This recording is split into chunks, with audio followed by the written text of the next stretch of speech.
Sir, ಈಗ ರಾಜ್ಯ ಸರ್ಕಾರ ಪೆಟ್ರೋಲ್ ಜಾಸ್ತಿ ಮಾಡಿರೋದು, ಇದರ ವಿಚಾರವಾಗಿ ಬಡ ಜನರಿಗೆ ತುಂಬ ನ್ಯಾಯವಾಗ್ತದೆ. ಇದ್ರ ಬಗ್ಗೆ ಏನು ಹೇಳ್ತೀರಾ ಸರ್ ನೀವು? ಇದು ರಾಜ್ಯ ಸರ್ಕಾರ ಮಾಡಿರುವಂತಹ ಜನಸಾಮಾನ್ಯರಿಗೆ ದ್ರೋಹ ಅಂತ ನಾನು ಭಾವಿಸ್ತೀನಿ. ಯಾಕೆ ಅಂತಂದರೆ 5 ಯೋಜನೆಗಳನ್ನು ಅನುಷ್ಠಾನ ಮಾಡಿದ್ದಾರೆ. ಆ 5 ಯೋಜನೆಗಳಿಗೆ ದುಡ್ಡಿಲ್ದೇ ಇವತ್ತು ಪೆಟ್ರೋಲ್ ಮತ್ತು ಡೀಸೆಲ್ ದರವನ್ನು ಏರಿಸ್ತಾ ಇದ್ದಾರೆ. ಅದು ಜನಸಾಮಾನ್ಯರ ಮೇಲೆ ನೇರ ಪರಿಣಾಮ ಬೀರ್ತದೆ ಅಂತ ಹೇಳಿ ನಮ್ಮ ಕನ್ನಡಿಗರ ವಿಜಯ ಸೇನೆ ವತಿಯಿಂದ ಇವತ್ತು ಪ್ರತಿಭಟನೆಯನ್ನು ಹಮ್ಮಿಕೊಂಡಿದ್ದೀವಿ.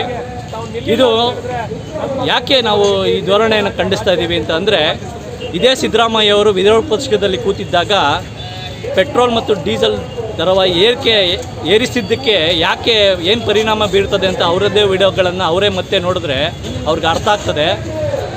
ಅವರು ವಿರೋಧ ಪಕ್ಷದಲ್ಲಿದ್ದಾಗ ಸಿದ್ದರಾಮಯ್ಯ ಬೇರೆ, ಆಡಳಿತ ನಡೆಸಬೇಕಾದ್ರೆ ಸಿದ್ದರಾಮಯ್ಯ ಬೇರೆ ಎನ್ನುವುದರ ಸಂದೇಶವನ್ನು ರಾಜ್ಯ ಸರ್ಕಾರಕ್ಕೆ ಕೊಡಬಾರ್ದು ಅಂತ ಈ ಪ್ರತಿಭಟನೆಯನ್ನು ಮಾಡ್ತಾಯಿದ್ದೀನಿ. ಇದು ತೀರಾ ಖಂಡನೀಯ. ಈ ವಿಷಯದಲ್ಲಿ ಆದಷ್ಟು ಬೇಗ ಈ ಪೆಟ್ರೋಲ್ ಮತ್ತು ಡೀಸೆಲ್ ದರಗಳನ್ನು ಇಳಿಸಬೇಕು ಅಂತ ಹೇಳ್ತಾ ಒತ್ತಾಯ ಮಾಡ್ತಾಯಿದ್ದೀವಿ.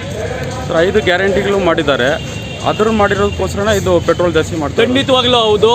ಇನ್ನು 3 ತಿಂಗಳಲ್ಲಿ ರಾಜ್ಯ ಸರ್ಕಾರ ಸರ್ಕಾರಿ ನೌಕರರಿಗೆ ಕೊಡುವಂಥ ಸಂಬಳವನ್ನು ಕೊಡೋಕ್ಕಾಗ್ದೇ ಈ ಪರಿಸ್ಥಿತಿ ಬಂದಿದೆ.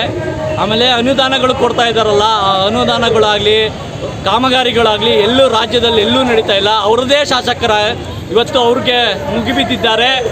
ಯಾವುದಕ್ಕೆ ಅಂದರೆ, ನಾವು ಒಂದೇ ಒಂದು ರೋಡ್ ಕೆಲಸ ಕೂಡ ಮಾಡೋಕ್ಕಾಗ್ತಾಯಿಲ್ಲ, ಚರಂಡಿ ಕೆಲಸಗಳು ಮಾಡೋಕ್ಕಾಗ್ತಾಯಿಲ್ಲ, ನೀವು ಈ ಯೋಜನೆಗಳನ್ನು ಸ್ಟಾಪ್ ಮಾಡಿ ಅಂತ ಹೇಳಿ ಮುಗಿಲು ಬಿದ್ದಿದ್ದಾರೆ. ಈ ಯೋಜನೆ, ಈ ದರ ಜನಸಾಮಾನ್ಯರಿಗೆ ಹೊರೆಯಾಗ್ತದೆ ಅಂತ ಹೇಳಿ ಈ ಮುಖಾಂತರ ನಿಮ್ಮ ಮುಖಾಂತರ ಹೇಳಲು ಇಷ್ಟಪಡ್ತೀವಿ.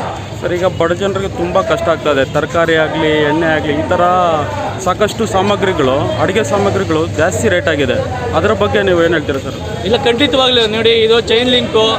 ನೀವು ಪೆಟ್ರೋಲ್ ಡೀಸೆಲ್ ಜಾಸ್ತಿ ಮಾಡಿದ್ರೆ ನಾವು ದಿನ ಬಳಕೆ ಬಳಸುವಂಥ ಬೇಳೆ, ಕಾಳು, ಅಕ್ಕಿ, ಊಟದ ಎಣ್ಣೆ ಎಲ್ಲದರಲ್ಲೂ, ಹಾಲಿಂದ ಹಿಡಿದು ಎಲ್ಲದರ ಮೇಲೂ ದರ ಜಾಸ್ತಿ ಆಗ್ತದೆ. ನಾನು ಹೇಳ್ತಾ ಇರೋದಿಷ್ಟೇ, ನೇರ ಪರಿಣಾಮ ಬೀಳುವಂತಹ ಪೆಟ್ರೋಲ್ ಮತ್ತು ಡೀಸೆಲನ್ನು ನೀವು ಆದಷ್ಟು ಕಮ್ಮಿ ಮಾಡಿ. ನಾನು ಹೇಳ್ತಾ ಇರೋದು, ಪಕ್ಕದ ರಾಜ್ಯದಲ್ಲಿ ಅಷ್ಟಿದೆ, ಈ ರಾಜ್ಯದಲ್ಲಿ ಇಷ್ಟಿದೆ ಅಂತ ನೀವು ಸಮಜಾಯಿಷಿ ಕೊಡೋಕ್ಕೆ ಹೋಗಬೇಡಿ. ಯಾಕೆ ಅಂದರೆ, ಇಲ್ಲಿ ನಿಮಗೆ ಕನ್ನಡಿಗರು ಓಟ್ ಹಾಕಿ ನಿಮ್ಮನ್ನು 135 ಸ್ಥಾನಗಳನ್ನು ಕಳಿಸಿರೋದು ಪಕ್ಕದ ರಾಜ್ಯದಲ್ಲ. ಆ ನಿಟ್ಟಿನಲ್ಲಿ ನಿಮ್ಗೆ ಹೇಳೋದಿಷ್ಟೇ, ಈ ದರವನ್ನು ಅತಿ ಶೀಘ್ರದಲ್ಲೇ ಕಮ್ಮಿ ಮಾಡಬೇಕು ಅಂತ ನಮ್ಮ ಆಗ್ರಹ.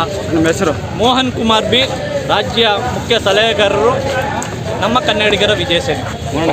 Thank you. ಸರ್ಕಾರವಂತೆ ಸರ್ಕಾರ,